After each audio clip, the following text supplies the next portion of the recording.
9 तारीख को रात को अमेरिका के उपराष्ट्रपति जी ने मुझसे बात करने का प्रयास किया।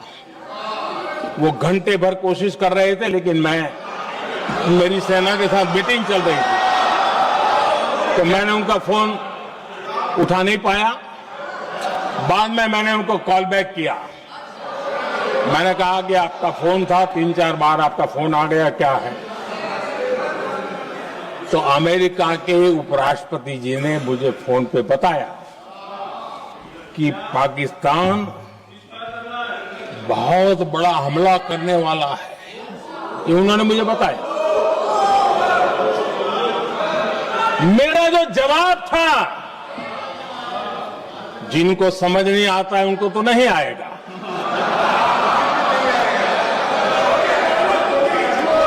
मेरा जवाब था अगर पाकिस्तान का ये इरादा है तो उसे बहुत महंगा पड़ेगा।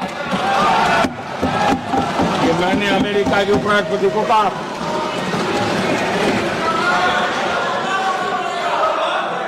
अगर पाकिस्तान हमला करेगा तो हम बड़ा हमला कर करके जवाब देंगे, ये मेरा जवाब था।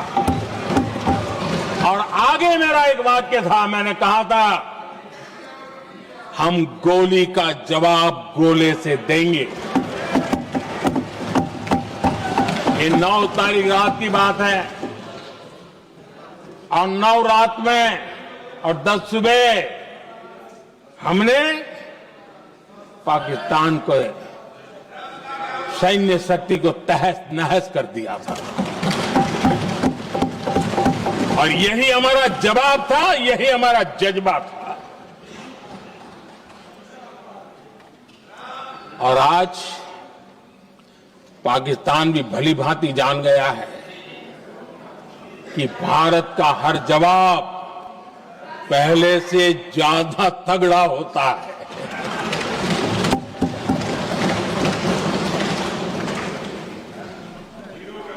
उसे यह भी पता है कि अगर भविष्य में नौबत आई तो भारत आगे कुछ भी कर सकता है। और इसलिए मैं फिर से लोकतंत्र के इस मंदिर में दोहराना चाहता हूं, ऑपरेशन सिंदूर जारी है।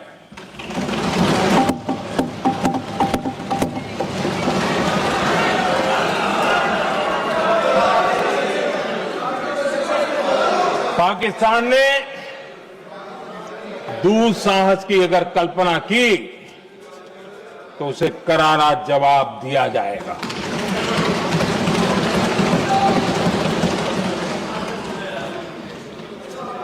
आदरणीय अध्यक्ष जी, आज का भारत आत्मविश्वास से भरा हुआ है। आज का भारत आत्मनिर्भरता के मंत्र को लेकर के पूरी शक्ति के साथ तेज गति से आगे बढ़ रहा है। देश देख रहा है भारत आत्मनिर्भर बनता जा रहा है।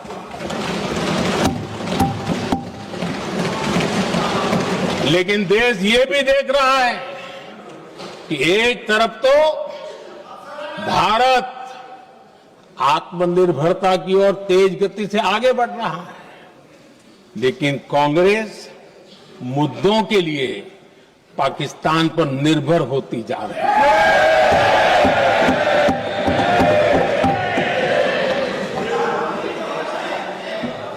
मैं आज पूरा दिन देख रहा था, जो 16 घंटे से जो चर्चा चल रही है, दुर्भाग्य से।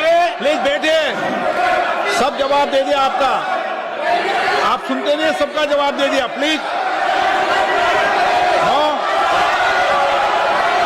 दुर्भाग्य से सुनिए जवाब।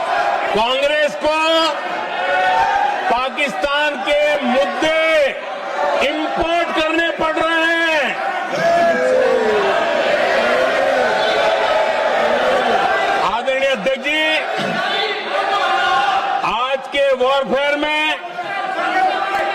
इंफॉर्मेशन और नैरेटिव्स की प्लीज बैठिए। बहुत बड़ी भूमिका है।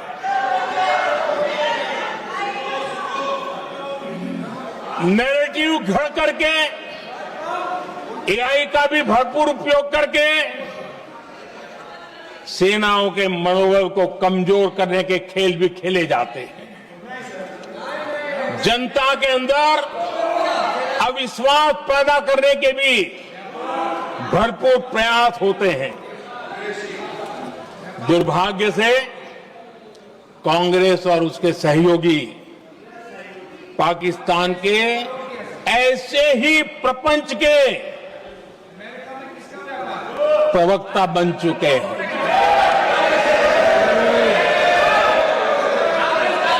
आदरणीय अध्यक्ष जी, देश की सेना ने, आदरणीय अध्यक्ष जी, ये तरीका है देश की सेना ने, बैठिए बैठिए। देश की सेना ने सर्जिकल स्ट्राइक की।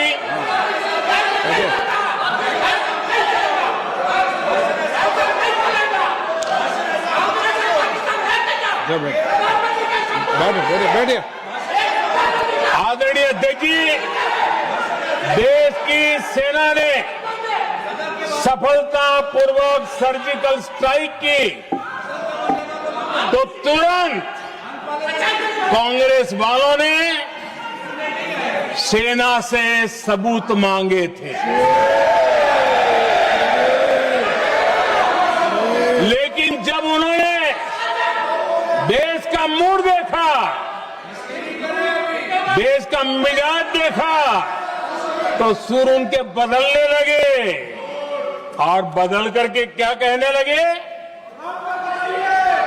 कांग्रेस के लोगों ने कहा, ये सर्जिकल स्ट्राइक क्या बड़ी बात है, ये तो हमने भी की थी। एक ने कहा 3 सर्जिकल स्ट्राइक की थी, दूसरे ने कहा 6 सर्जिकल स्ट्राइक की थी, तीसरे ने कहा 15 सर्जिकल स्ट्राइक की थी। जितना बड़ा नेता उतना बड़ा आंकड़ा चल रहा था।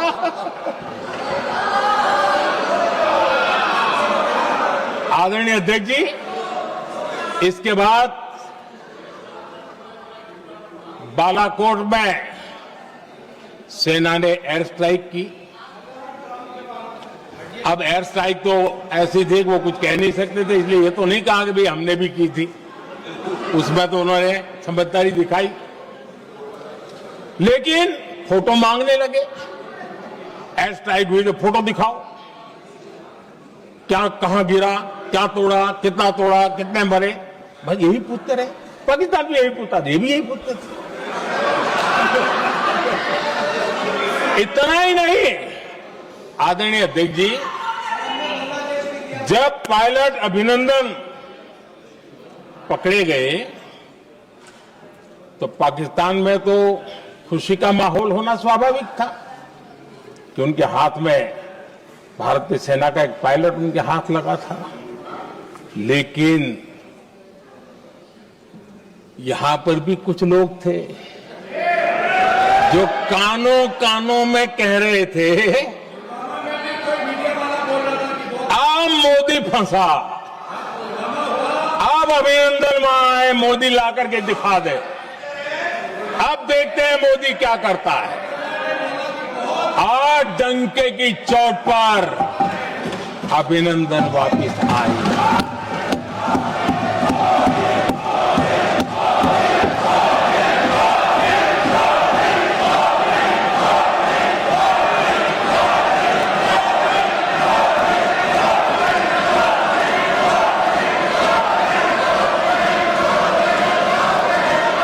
अभिनंदन को ले आए तो इनकी बोलती बंद हो गई। इनको लगा यार कि नसीब वाला आदमी है, हमारा हथियार हाथ से निकल गया।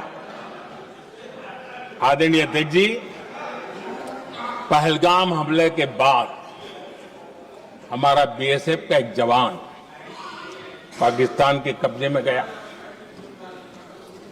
तो फिर इनको लगा वाह बड़ा मुद्दा हाथ में आ गया है, अब मोदी फंस जाएगा। अब तो मोदी की फजीयत जरूर होगी और उनकी इकोसिस्टम ने सोशल मीडिया में बहुत सारी कथाएं वायरल की कि ये बीएसएफ के जवान का क्या होगा, उसके परिवार का क्या होगा, ये वापस आएगा, कब आएगा, कैसे आएगा, न जाने क्या क्या चला दिया। आदरणीय अध्यक्ष जी, बीएसएफ का वो जवान भी आन बान शान के साथ वापस आए।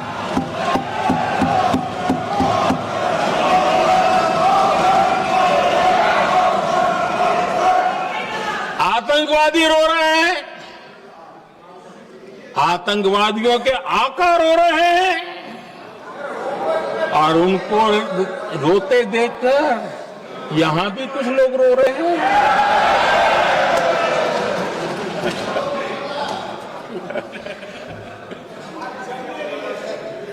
अब देखिए सर्जिकल स्ट्राइक में सर्जिकल स्ट्राइक चल रही थी, उसके बाद उन्होंने एक खेल खेलने की कोशिश की, बात जमी नहीं। एयर स्ट्राइक हुई तो दूसरा खेल खेलने की कोशिश की, वो भी जमी नहीं। जब ये ऑपरेशन सिंदूर हुआ तो उन्होंने नया पैंतरा शुरू किया और क्या शुरू किया, रोक क्यों दिया। पहले तो मानने को तैयार नहीं थे कि मुक्त करते, अब कहते रोक क्यों दिया। वाह रे बयान बहादुरों,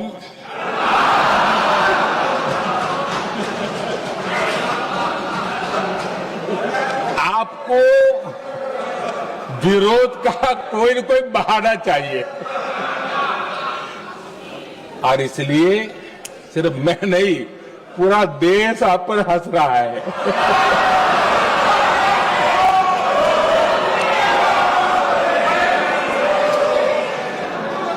आदरणीय अध्यक्ष जी,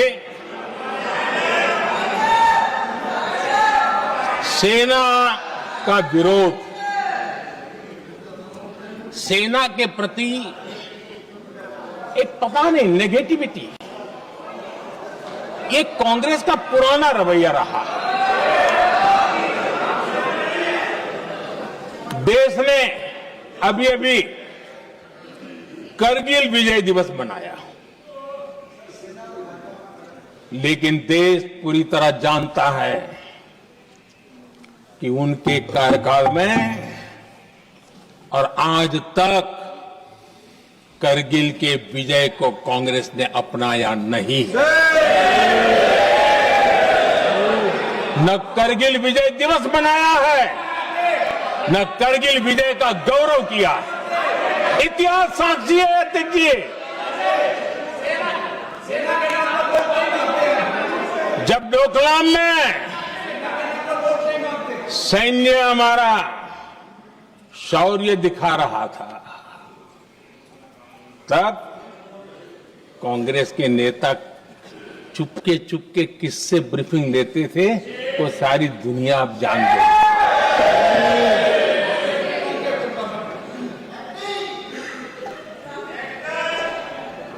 आप निकाल दीजिए पाकिस्तान के सारे बयान और यहां हमारा विरोध करने वाले लोगों के बयान, फुल स्टॉप कॉमा के साथ एक है। क्या कहेंगे इसको? और बुरा लगता है सच बोलते हैं तो। पाकिस्तान के साथ सुर में सुर मिला दिया जाता है। आदरणीय अध्यक्ष जी, देश हैरान है, कांग्रेस ने पाकिस्तान को क्लीन चिट दे दी है।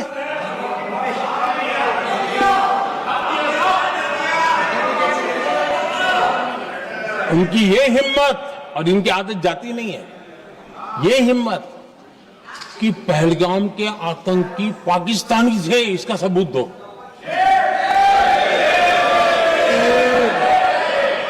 क्या कह रहे हो तुम लोग? ये कौन सा तरीका है?